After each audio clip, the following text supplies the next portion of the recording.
नमस्कार। आज हम आपके पुनः समक्ष हाजिर हुए हैं।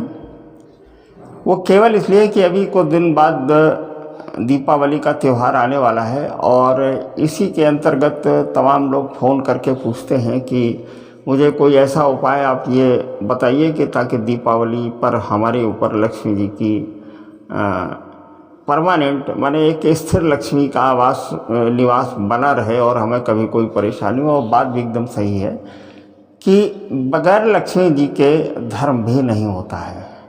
साधन धाम मोक्ष कर द्वारा, जब तक साधन नहीं होगा, और साधन किससे आता है? साधन पैसे से आता है। अगर पैसा नहीं है तो मैं ये जो समझता हूँ कि आप धर्म भी नहीं कर सकते। कारण है उसका कि धर्म करने के लिए एक मूर्ति खरीदनी पड़ेगी, देसी घी की आवश्यकता पड़ेगी, और इसके अलावा और भी तमाम ऐसी चीज़ें हैं, फूल हैं, जैसे ये मतलब सारी चीज़ें सब पैसे से ही आती हैं। तो लक्ष्मी जी कनक माने स्वर्ण का प्रतीक हैं और लक्ष्मी जी का पास में होना बहुत ज़रूरी है। और ख़ास तौर से कहा गया है कि इस कलयुग में भगवान के बाद अगर किसी का चलन और प्रचलन है, लोग याद करते हैं, तो लक्ष्मी जी को ही याद करते हैं, पैसे को ही याद करते हैं। सुबह से लगा के रात को 12 बजे तक कुछ लोग तो ऐसे हैं जो रात में भी उन्हें लक्ष्मी जी की याद आती रहती है, क्योंकि उनका व्यापार इस तरह का है कि वो रात में भी वो टेलीफोन कॉल्स और शेयर और मार्केटिंग जाने क्या क्या कौन कौन सी विधाओं से धन की प्राप्ति करते हैं, फिर भी परेशान रहते हैं। तो परेशानी का पीछे कारण ये है कि उनकी एक अतिशयोक्ति होती है कि आज हमारे पास इतना है तो कल इतना हो जाए, परसों इतना हो जाए। ये भी इतना भी नहीं चाहिए। संतोषम परम सुखम। अगर संतोष ले आए कि जितने में हमारा काम चल रहा है उतना अगर सफिशिएंट है कि अगर कोई अतिथि आ जाए तो हम उसकी सेवा कर लें, हमारा परिवार भूखा ना रहे, हम धर्म भी कर लें, हम दान भी कर लें, इतना ही धन होना चाहिए। लेकिन फिर भी लोग फ़ोन करके पूछते हैं कि लक्ष्मी जी हमारे पास टिकती नहीं है। टिकती तो इसलिए नहीं है कि उसके पीछे दो कारण। गांधी जी ने कहा है कि पैदा करना, कमाना बहुत आसान है, खर्च करना हर किसी को नहीं आता। खर्च करना हर किसी को नहीं आता कि कितने पैसे किस मद में और कब खर्च करने हैं, ये बहुत बड़ा महत्व है। खैर, हम टॉपिक से हटे जा रहे हैं और हम अपने पुनः उसी टॉपिक पर आते हैं।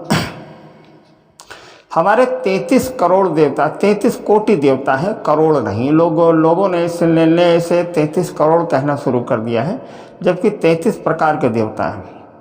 और हमारे यहाँ सनातन धर्म में इस तरीके की व्यवस्था की गई है कि हर प्रकार की समस्या के लिए एक अलग देवता की आराधना का विधान है।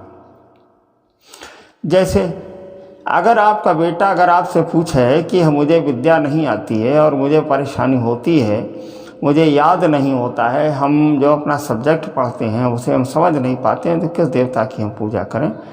तो सीधा हम यही जवाब देते हैं कि बेटा तुम माता सरस्वती की आराधना करो। सरस्वती वाणी और विद्या और बुद्धि की कारक हैं, तो आप इनकी अगर सेवा करेंगे, सरस्वती मंत्र का आप जाप करें, सरस्वती की फ़ोटो अपने टेबल पर रखें, सरस्वती की फ़ोटो आप अपने मन और मस्तिष्क में उनका चित्र बिठा करके रखें और उनके मंत्र का जाप करें, उनकी आराधना करें। इसके बाद में आप विद्या अध्ययन करें। हर विद्यालय में एक सरस्वती की बहुत बड़ी फ़ोटो लगी होती है और बाकायदे प्रतिदिन उनका उपचार होता है, हवन होता है, और एक आचार्य की व्यवस्था की गई है कि सुबह शाम उनकी आरती करें। तो हमारा कहने का मतलब ये कि लोग YouTube को जो देख करके धन नहीं आता है, किसी ने बता दिया YouTube पर कि धन के लिए पीपल में या बरगद में जाकर रोज़ एक लोटा जल चढ़ाए धन की प्राप्ति होगी, वही कर रहे हैं। तो जहाँ निशाने पर तीर लगना चाहिए, जो आपको टारगेट हो, आप टारगेट तो आपने भी नहीं सही चुना, माध्यम भी नहीं चुना है, तो डेस्टिनेशन भी आपका गलत है। और जिस डेस्टिनेशन माने जिस उद्देश्य को लेकर के आप जा रहे हैं, वो आपका माध्यम भी सही नहीं है, तो आपको सफलता कैसे मिलेगी? अरे भाई, पीपल पर अगर हम किसी एक लोटे का जल चढ़ा रहे हैं तो पीपल में भगवान नारायण का वास है और लक्ष्मी जी के लिए उसमें जल चढ़ाने का कोई मतलब नहीं है।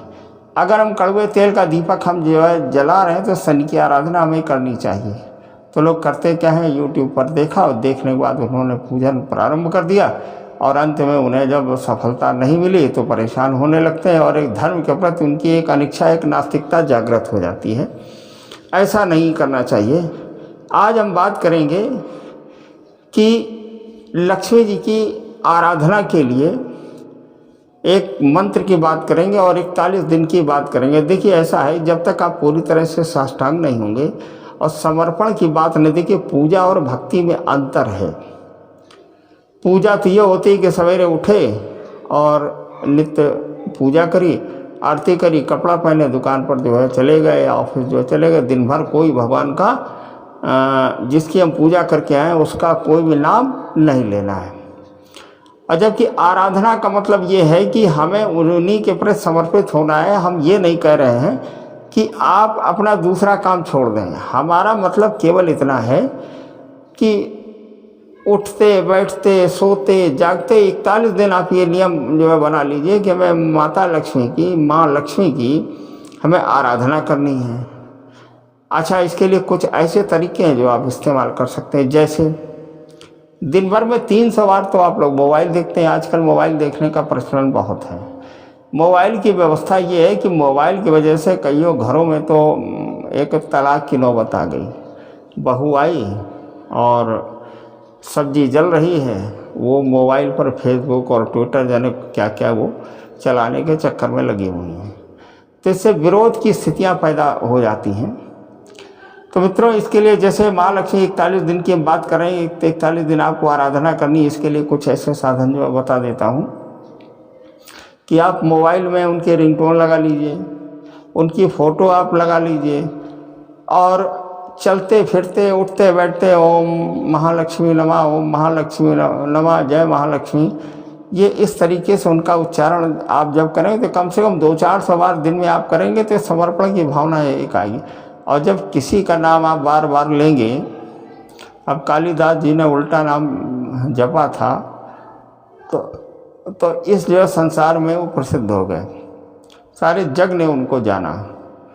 तो हमारा कहने का मतलब, अगर किसी के प्रति आप समर्पित होंगे, किसी की आराधना आप करेंगे समर्पण के भाव से, भक्ति के भाव से, तो आपको निश्चित ही सफलता मिलेगी। तो ये बात तो हो गई कि हम जो केवल एक बार पूजा की और इसके बाद में सारा दिन जो है कोई मतलब नहीं है, दुनिया भर की बातें, इधर उधर की बातें करते रहे, भूल गए। तो हमें करना क्या है, 41 दिन का एक प्रण आप ले लें कि हमें माता लक्ष्मी की, महालक्ष्मी की हमें 41 दिन आराधना करनी। और कैसे करनी है इसकी बात हम करते हैं। देखिए, आराधना करने का अब आ जाते हैं समय पर। आराधना करने का सबसे अच्छा समय कौन सा होता है? साइंस का एक नियम है, ऊर्जा कभी नष्ट नहीं होती। ये साइंस का नियम है। ऊर्जा माने ध्वनि, ऊर्जा कभी नष्ट नहीं होती है। और ये हम लोग जो बोलते हैं आपस में, आज तो खैर टेप रिकॉर्डर का समय है, मैं बोल रहा हूँ, कहीं टेप हो रहा है, लेकिन पहले के ऋषि मुनियों ने जो ग्रंथों की बात की है तो वो बोलते थे और उन्हीं ध्वनि को पकड़ करके उनके शिष्य जो है भोजपत्र पर लिखते थे।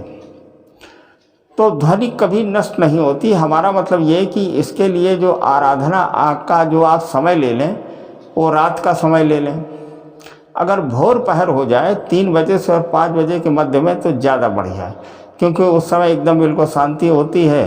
और दिन में तो सवेरे 7 से 8 अगर आप पूजन की बात करेंगे तो हर आदमी को अस्पताल हर आदमी को हॉस्पिटल जाना है और हर आदमी को ड्यूटी जाना है, किसी को नहाने के लिए जाना है, कोई मंजन के लिए खड़ा है और आप पूजा कर रहे हैं, तो ध्यान भंग होता है। रात में जब आप ब्रह्म मुहूर्त में जब आप पूजा करेंगे तो मेरे ख्याल से कोई भी ऐसी चीज़ आप ना रखें कि जिससे आपका ध्यान विकेंद्रित हो। ध्यान आपका केंद्रित रहना चाहिए, कोई ऐसी वस्तु आपके समक्ष नहीं होनी चाहिए।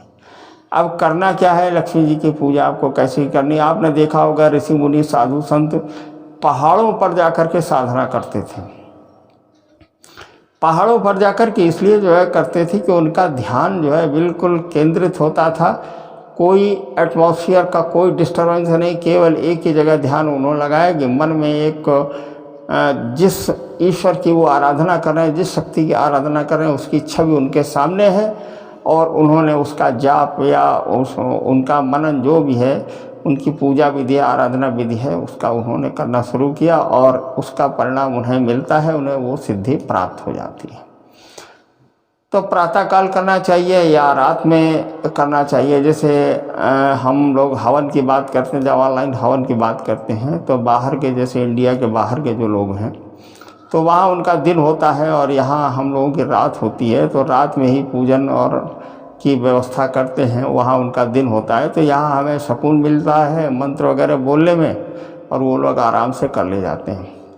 आइए विधि को जान लेते हैं। 41 दिन आपको करना क्या है। 41 दिन करना ये है कि श्वेत, हालांकि लक्ष्मी जी के लिए लोग लाल वस्त्र या सनील के वस्त्र की बात करते हैं कि वो आसन उसका लगा लें, सनील का लाल हो, लेकिन ऐसा न करें। आप श्वेत कपड़ा ले लें, सफ़ेद बिल्कुल कपड़ा ले लें। अगर सनील का हो वाइट तो आप ले लें, एक आसन बनाएं और आसन के सामने आप एक घी का दीपक जलाएं। देखिए दीपक चांदी का भी हो सकता है, अगर आपकी श्रद्धा चांदी की है तो चांदी का दीपक ले लें, ठीक है ना।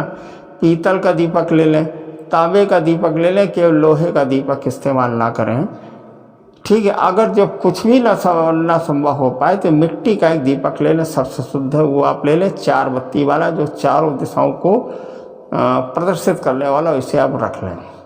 और एक फ़ोटो रखें भगवान की, उनकी, लक्ष्मी जी की, और मन ही मन, अगर मंत्र ना आते हो कोई बात नहीं, मन ही मन उनका आवाहन करें एकांत में और ये कहें कि हे माँ लक्ष्मी, हम आपको यहाँ बुला रहे हैं, आप आइए और हम आपका जाप करने के लिए जा रहे हैं, आपसे सुने और हमें यथावत आशीर्वाद दें। अब मंत्र मैं आपको जो बता रहा हूँ, देखिए ये 1.5 मंत्र है, ये मतलब एक मंत्र और आधा मंत्र मिला करके मंत्र है। माला कौन सी इस्तेमाल करनी? माला आपको कमल गट्टे की माला इस्तेमाल करनी है। अब कमल गट्टे की माला में धागा कौन सा डालना है? धागा सफ़ेद रंग का धागा होना चाहिए। आसन आपका सफ़ेद होना चाहिए, वस्त्र भी आपके सफ़ेद ही होने चाहिए। प्रयास ये करें कि सिले हुए वस्त्र न पहने, सफ़ेद धोती नीचे आधी और वही आप ओढ़ लें। यज्ञोपवीत, अगर आप ब्रह्म समाज से हैं तो यज्ञोपवीत आप नया कर लें, शुद्ध कर लें और बदल करके आप से बैठें। मंत्र मैं आपको जो बता देता हूँ, हालांकि मंत्र नहीं बताना चाहिए, लेकिन चूंकि ये संदेश के रूप में आपसे देखिए मंत्र, ओम श्रीं नमः, ओम श्रीं महालक्ष्मी नमः, ओम श्रीं नमः, ओम श्रीं महालक्ष्मी नमः, प्रसीदत प्रसीदत यहाँ तिष्ठ, ओम श्रीं नमः, ओम श्रीं महालक्ष्मी नमः, प्रसीदत प्रसीदत यहाँ तिष्ठ, ओम श्रीं नमः, ओम श्रीं महालक्ष्मी नमः, प्रसीदत प्रसीदत यहाँ तिष्ठ। माने कि इसका भावार्थ ये है कि हे महालक्ष्मी, आपको नमस्कार है, आप यहाँ आइए और यहाँ विराजिए। इस तरीके से आप इसका करें। ये मंत्र हो सकता है कि शायद किसी ग्रंथ में ये मंत्र पूरा न मिले जो भी हम बोल रहे हैं, लेकिन ये चूँकि इसे लोगों ने किया है, स्वयं मैंने इसका इस्तेमाल किया है और इससे बड़ा लाभ है। इस मंत्र का आप लोग जाप करें और जाप करने के बाद कितनी माला करनी है जरा ये भी आप जो है समझ लीजिए। शुक्र के हिसाब से 16,000 मंत्रों का जाप करना है। अब 16,000 में कितने मंत्रों का जाप, अगर पूरा मंत्र ना बोल सकें आप लोग, मान लीजिए कठिन हो, तो केवल एक मंत्र आप ये लेना, ओम श्रीं नमः, ओम श्रीं महालक्ष्मी नमः, ओम श्रीं नमः, ओम श्रीं महालक्ष्मी नमः। इसमें संशोधन करके अगर आप ये मंत्र भी बोलेंगे तो आपको 16,000 मंत्रों का जाप करना है। अब 16,000 मंत्रों में करना क्या है कि आप लोगों को एक पेन कागज़ लेकर के एक हिसाब बना लेना है कि प्रतिदिन कितने मंत्र का हमें जाप करना है। एक माला में 108 होते हैं, तो आप 100 को काउंट करें। वैसे 109 होते हैं। एक इसलिए जो है ज़्यादा जो रखा जाता है कि वो हमारा एक डेस्टिनेशन पॉइंट होता है, यहीं से हम प्रारंभ करते हैं। तो 108 में 100 आप काउंट करें। अगर 10 माला की क्षमता प्रतिदिन हो तो आप 10 माला करें और अगर 5 माला करने की क्षमता हो तो 5 करें। ऐसा न करें कि आज हमने 5 माला की और हमें ये लगा कि 5 माला और हम कर सकते हैं, तो हमने क्या किया, उसे बढ़ा करके 10 माला कर दिया। और अगले दिन ये देखा कि अरे 10 माला तो ज़्यादा हो रही है, हम घटा करके हम 8 माला किए थे। ऐसा नहीं करना। बढ़ते हुए क्रम में तो आप कर सकते हैं, लेकिन बढ़ा करके फिर घटते हुए क्रम में आप नहीं आ सकते। नो डिसेंडिंग ऑर्डर, केवल असेंडिंग ऑर्डर में ही आपको जाप करना है। ये 41 दिन करना है। मंत्र फिर से आप समझ लीजिए, पहले वाला मंत्र थोड़ा सा बड़ा है, आप उसे ना करें। ओम श्री नमः, ओम श्री महालक्ष्मी नमः, इस मंत्र का जाप आप करना है। कि अगर गृहस्थ हैं आप, दिन भर में मेहनत का काम रहता है, ब्रह्म मुहूर्त में आप उठेंगे। देखिए, अगर काया राखे धर्म है, अगर शरीर स्वस्थ है तो ही धर्म आप कर सकते हैं। शरीर को तोड़ करके धर्म केवल ऋषियों मुनियों के द्वारा ही संभव है, गृहस्थ के लिए संभव नहीं है, वर्जित है, करना भी नहीं चाहिए। गृहस्थ को पूजन और धर्म उतना ही करना चाहिए जितने में उसका गृहस्थ आश्रम बर्बाद न हो, खराब न हो। मान लीजिए आप तो राम दरबार लगा करके बैठ गए, ड्यूटी का जो समय हो रहा है, रोज़ आप अब्सेंट हो रहे हैं, रोज़ आपके पैसे काटे जा रहे हैं। जब पैसे कटेंगे, बच्चे भूखों मरेंगे, घर गृहस्थी बर्बाद होगी, बच्चों के एक लंगोटी तक नहीं आप जो कर पा रहे हैं। जब पैसे नहीं कर रहे, हम तो बहुत बड़ी पूजा करते हैं, ऐसा नहीं है। इतना व्रत आप रहे, इतना आप व्रत रहे कि बीमार हो गए, है ना, तो ये भी नहीं करना चाहिए। काया राखे धर्म है। अगर ये शरीर नहीं होगा, ये हमारे कार्य करने का एक माध्यम है। आंखें मजबूत तो हम ग्रंथ पढ़ सकते हैं, हाथ मजबूत तो हम आरती कर सकते हैं, भगवान की सेवा कर सकते हैं, वाणी मजबूत मंत्र का जाप कर सकते हैं, पैर मजबूत स्वस्थ है तो हम मंदिर तक जा सकते हैं, है ना।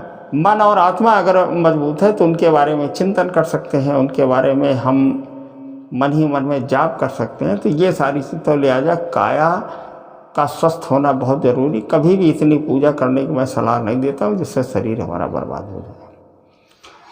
तो मंत्र आप फिर से एक बार जो है समझ लीजिए, ओम श्री नमः, ओम श्री महालक्ष्मी नमः, प्रसिद्ध यह तिष्ठ। लेकिन इस मंत्र का न जाप करके आप करें ओम श्री नमः, ओम श्री महालक्ष्मी नमः। कमल गट्टे की माला से होना चाहिए, घी का दीपक होना चाहिए, सफ़ेद आसन होना चाहिए, सफ़ेद आसन पर महालक्ष्मी की मूर्ति स्थापित होनी चाहिए। आपके सफ़ेद वस्त्रों होने चाहिए, सिले हुए वस्त्र नहीं होने चाहिए। आधा अगर धोती आप पहने तो गांधी जी की तरीके से आधी लपेट लें और आधी आप कंधे पर डाल लें। अगर आप यज्ञोपवीत धारण करते हैं तो नया यज्ञोपवीत आप पहने और 41 दिन ब्रह्मचर्य का पालन करें। ये सबसे ज़्यादा आवश्यक है। आप 41 दिन करिए, फिर आप हमें फ़ोन करके कमेंट्स करके हमें आप बताइए कि इसका क्या रिजल्ट हुआ। मैं दावा करता हूँ, अगर आपने इस 41 दिन इस बताए हुए नियम और विधि से अगर आपने महालक्ष्मी या माता लक्ष्मी की सेवा की तो आपको ज़रूर सफलता मिलेगी। एक चीज़ और बीच में रही जा रही, दिन कौन सा लेना है मित्रों? दिन शुक्रवार का लेना है, शुक्रवार से प्रारंभ करना है। और शुक्रवार अगर शुक्ल पक्ष से आप प्रारंभ करें तो बहुत बढ़िया। तो ये आप करें और दीपावली को हंसी खुशी और खुशहाली से मनाएं। आपसी सौहार्द और प्रेम आपस में घर परिवार में सब में बना रहे। इसके साथ में हम आपसे विदा लेते हैं और ये चाहेंगे कि आप इस चैनल को सब्सक्राइब अवश्य करें, ताकि आपके साथ साथ और भी अन्य लोगों को भी लाभ हो और हमारा भी मनोबल थोड़ा सा आप लोग बढ़ाते चलिए। हम आपके साथ पुनः मिलेंगे किसी नए वीडियो के साथ। धन्यवाद, नमस्कार, जय श्री राम। ओम श्री नमः, ओम श्री महालक्ष्मी नमः, ओम श्री नमः, ओम श्री महालक्ष्मी नमः।